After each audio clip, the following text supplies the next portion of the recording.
कि हम अपने जान के दुश्मन को जान कहते हैं और मोहब्बत की इसी मिट्टी को हिंदुस्तान कहते हैं।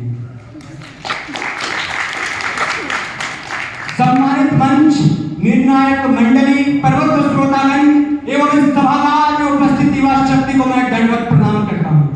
मैं अंग्रेजी विभाग सेमेस्टर 2 का संदीप कुमार यादव चरित्र निर्माण विकसित भारत की पृष्ठभूमि पर अपने विचार रखने हेतु उपस्थित हूं। ज्ञान बिना चरित्र के अधूरा है कि ज्ञान बिना चरित्र के अधूरा है और चरित्र बिना ज्ञान के खतरनाक है। ये वाक्य थे इस महान राष्ट्र के महान पुरुष महात्मा गांधी जी के। हम और आप आज जिस हुए हैं वो लक्ष्य है विकसित भारत 2047 का। लेकिन महोदय, इस रास्ते को तय करने के लिए जो सबसे आवश्यक चीज है वो है चरित्र निर्माण हमारे अंदर होना। मैं अपने विषय वस्तु में आगे बढ़ूं उससे पहले यह स्पष्ट करना चाहता हूं कि आखिर मेरे लिए विकसित भारत क्या है। मेरे लिए विकसित भारत का तात्पर्य ऊंची इमारतें और बिल्डिंगें नहीं है। मेरे लिए विकसित भारत का तात्पर्य सरकार अपने जनमानस को बचाने के लिए 5 किलो राशन देती है तो नहीं है। मेरे लिए विकसित भारत का तात्पर्य नहीं है कि बड़ी बड़ी इमारतें बने और लोग संवेदनहीन होते चले। मेरे लिए विकसित भारत का यह तात्पर्य नहीं है कि कोई मरीज अस्पताल में इलाज के अभाव में दम तोड़ दे। मेरे लिए विकसित भारत का यह तात्पर्य नहीं है कि कोई छात्र को शिक्षा इसलिए नहीं मिले क्योंकि उसके पास धन नहीं है। मेरे लिए विकसित भारत वो नहीं है जहां लोगों को भूखमरी से मरना पड़े, अशिक्षा से मरना पड़े। विकसित भारत वो जहां शिक्षा सबका जन्म से अधिकार हो, इलाज मुफ्त हो। और इस रास्ते में हमें आगे बढ़ने के लिए जो सबसे ज्यादा जरूरी चीज है वो हमारा चरित्रवान होना। स्वामी विवेकानंद जी का कथन है सर कि चरित्र मनुष्य की ताकत है। चरित्र मनुष्य की ताकत है, लेकिन मैं कहता हूं चरित्र ही राष्ट्र की शक्ति है। आज हमारे सामने चुनौती यह है कि आज हम युवाओं के पास डिग्री है, लेकिन धैर्य नहीं है। हमारे पास ज्ञान तो है लेकिन संस्कार नहीं।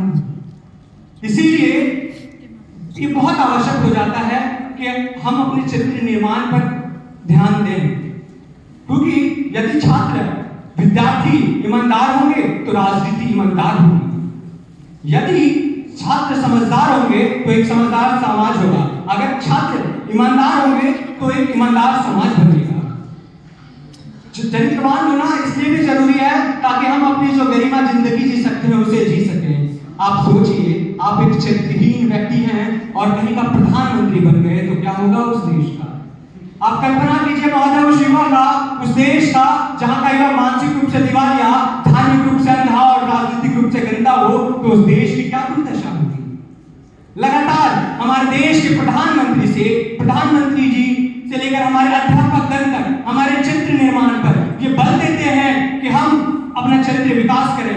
मोरल साइंस हमारे एजुकेशन सिस्टम में है और आज जब NEP 2020 आया तो हमने अपने वोकेशनल कोर्स में स्ट्रेस मैनेजमेंट पढ़ा। महोदय, स्ट्रेस मैनेजमेंट महज एक विषय नहीं है। आज हम इसे अपने साथ रहने वाले छात्र का कौन सा नहीं कर सकते हैं कि वो स्ट्रेस में है। ये भी एक विकसित भारत का जितना जागता प्रूफ है। आज जब हम सब्जी लेने जाते हैं तो बूढ़ी अम्मा हमें स्कैनर दिखाती है। कितना खुशी होता है जब हम स्कैनर करते हैं, बूढ़ी अम्मा के मोबाइल में बजता है कि आपको 50 रुपए प्राप्त हुए और उसे एहसास हो जाता है कि हाँ मुझे पैसा मिल गया है। महोदय, ये विकसित भारत के रास्ते में हमारा बढ़ता हुआ कदम है। लेकिन साथियों, विकसित भारत में हम यही नहीं रुक सकते। हमें तकनीक में आगे बढ़ना होगा, वो तकनीक जिससे हम विश्व गुरु का सफर तय कर सकते हैं। आज जब भी देश के, विश्व के किसी भी देश पर आपदा आती है तो भारत उसके साथ कंधे से कंधा मिलाकर खड़ा रहता है और वसुधैव कुटुंबकम का संदेश देता है। जब यूक्रेन और रशिया में युद्ध हुआ तो भारत ने हस्तक्षेप किया और दोनों के बीच शांति स्थापित करने की कोशिश की। आज हमने G20 का नेतृत्व किया तो हमने अफगानिस्तान को जगह दी। ये भी विकसित भारत बनने के सफर का एक रास्ता है। लेकिन उससे ज्यादा जरूरी है कि हमारा अपना विकास करें। राष्ट्र क्या है? राष्ट्र हमसे और आपसे मिलकर बना है। मेरे विकसित होने से ही मेरा राष्ट्र विकसित होगा। लेकिन यदि मैं कमजोर पड़ जाऊं, मेरी हाथ कमजोर पड़ जाए तो इस महान राष्ट्र की गौरव गाथा को नहीं